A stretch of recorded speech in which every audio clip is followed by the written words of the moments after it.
안녕하세요. 안짱샘의 상영고 전문고 고등어 학원입니다. 오늘 저희가 함께 살펴볼 자료는 1학년 읽어보기 11강 발췌본인데요. 리더십부터 경제 이론, 그리고 미소의 비밀까지 정말 다양한 주제를 짧게 다루고 있어요. 이번 시간에는 이 글들 속에서 당신께서 꼭 아시면 좋을 핵심 정보랑 또 흥미로운 점들을 저희가 속속 뽑아서 좀 쉽고 편하게 이해하실 수 있도록 도와드리려고 합니다. 자, 그럼 바로 11-1 내용부터 시작해 볼까요? 첫 번째 글 11-1은요, 효과적인 리더십에 대한 이야기입니다. 성공적인 리더는 명확한 비전을 제시해야 하고 또 소통 능력이 뛰어나야 하고요. 그리고 팀에 영감을 주는 능력, 이게 아주 중요하다고 강조해요. 네, 맞아요. 신뢰와 협력의 분위기를 만들고 또 변화에 잘 적응하는 것도 중요하다고 하고요. 네, 여기서 그 영감 부여 능력이라는 게 그저 구어만 외치는 게 아니라 바로 다음에 나온 11-2 내용하고도 이어지는 지점인 것 같아요. 11-요? 어떻게 연결되나요? 네, 결국 조직이 성공하려면 좋은 인재를 어떻게 데려오고 또 같이 계속 일하게 하느냐, 이게 중요하잖아요. 그렇죠. 인재가 핵심이죠. 여기서 이제 근로생활의 질, 영어로는 QWL이라고 하죠. 그거랑 직무 만족도, 이 두 개념이 중요하게 나와요. 근로생활의 질하고 직무 만족도. 약간 비슷해 보이는데 다른 건가요? 네, 조금 달라요.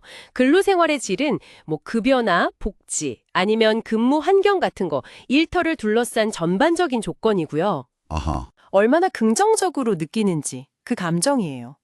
이 글에서는 둘 중에 하나만 좋아서는 안 된다. 그러니까 직원의 동기부여를 위해서는 환경도 중요하고 업무 자체에 대한 만족감도 중요하고 이 둘의 균형이 필요하다. 이렇게 이야기하고 있거든요. 그렇군요. 환경이랑 일 자체 둘 다 잡아야 하는 거네요. 네. 좋은 리더십이 바로 이런 걸 만들어주는 거겠죠. 자, 그럼 다음은 11-4로 넘어가 볼게요. 이번에는 언어 기법인데 바로 반어법입니다. 글자 그대로의 뜻과는 반대로 말해서 유머나 비판의 효과를 내는 거죠. 반어법.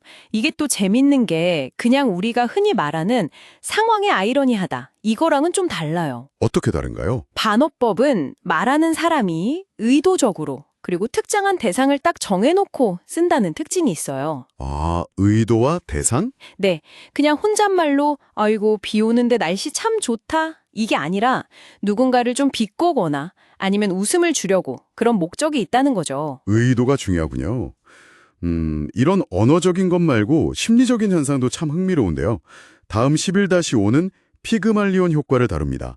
다른 사람의 기대가 내 성과에 직접 영향을 미친다는 이론이죠. 네, 맞습니다. 긍정적인 기대를 받으면 진짜로 성공 가능성이 높아지고 반대로 좀 부정적인 시선, 기대를 받으면 성과가 떨어질 수도 있다는 건데요. 여기서 좀 주목할 점은 이게 그냥 칭찬하면 좋아진다, 이런 단순한 차원이 아니라는 거예요. 그런가요? 네, 교사나 상사도 은연중에 보내는 그런 미묘한 신호들 있잖아요. 믿음이 담긴 눈빛이라든지 아니면 약간 의심하는 듯한 표정 같은 거. 그런 비언어적인 것들이 상대방의 어떤 자기 효능감에 영향을 줘서 그게 실제 결과로까지 이어진다는 거죠. 와, 무섭네요. 나도 모르게 보내는 신호가. 네. 그래서 당신께서 누군가를 대할 때 어떤 기대를 보내고 있는지 한 번쯤 생각해 볼 만한 부분인 것 같아요. 정말 그렇네요. 자, 그런가 하면 11-9는 우리가 왜 비슷한 사람들한테 끌리는지 그 이유를 설명합니다. 나와 비슷한 효과라고 부른다는데요. 아무래도 비슷하면 좀 친숙하고 믿음이 가니까 그렇겠죠. 네, 맞아요. 배경이나 가치관 같은 게 비슷하면 아무래도 소속감도 느끼고, 내 생각이 맞구나, 이런 안정감도 얻게 되고요. 사회 정체성 이론이라는 것도 이걸 뒷받침하고요. 근데 이 글에서 또 중요한 점을 하나 짚어주는데 이렇게 비슷한 것만 너무 추구하다 보면 새로운 관점을 배우거나 성장할 기회를 놓칠 수도 있다는 거예요. 너무 끼리끼리만 있으면 안 된다. 그렇죠.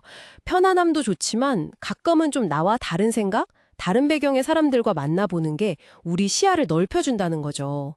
그걸 잊지 말라고 조언합니다. 균형이 중요하군요. 알겠습니다. 자, 이번엔 주제가 확 바뀌네요. 11-10인데요.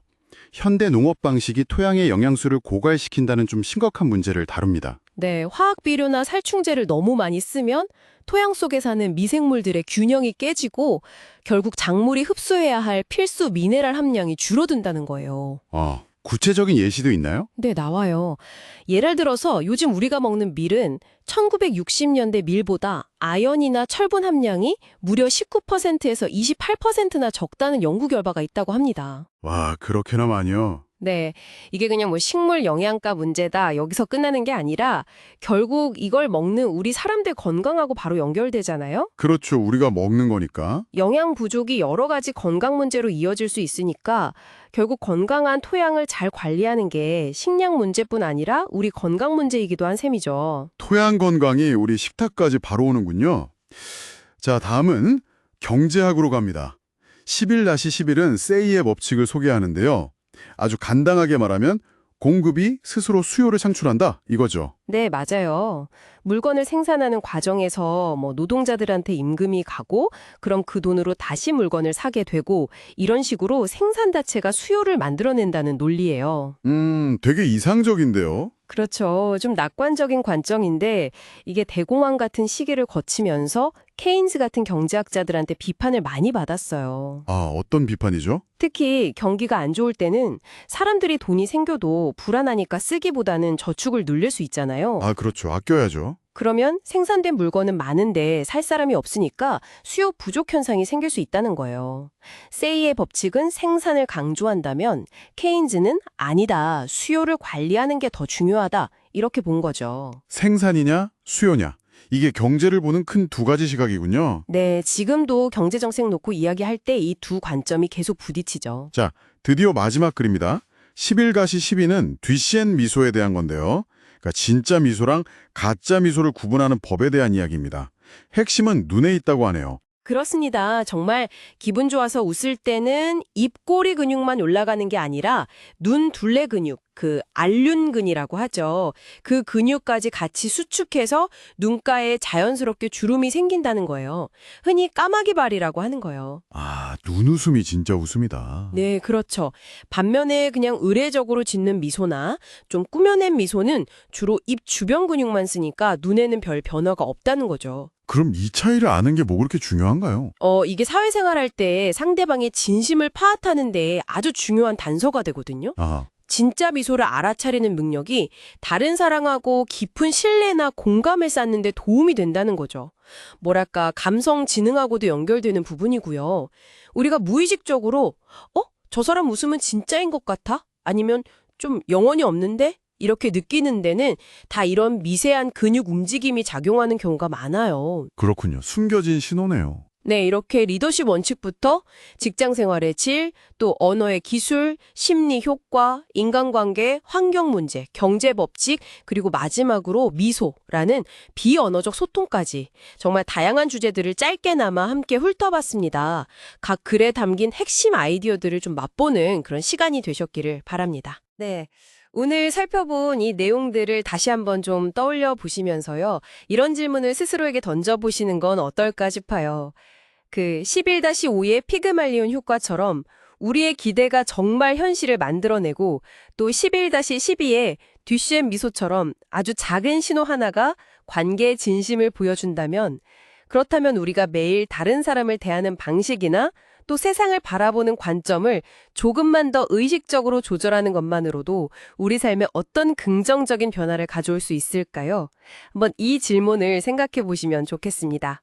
이걸 화두로 남겨드리면서 오늘 마무리하겠습니다.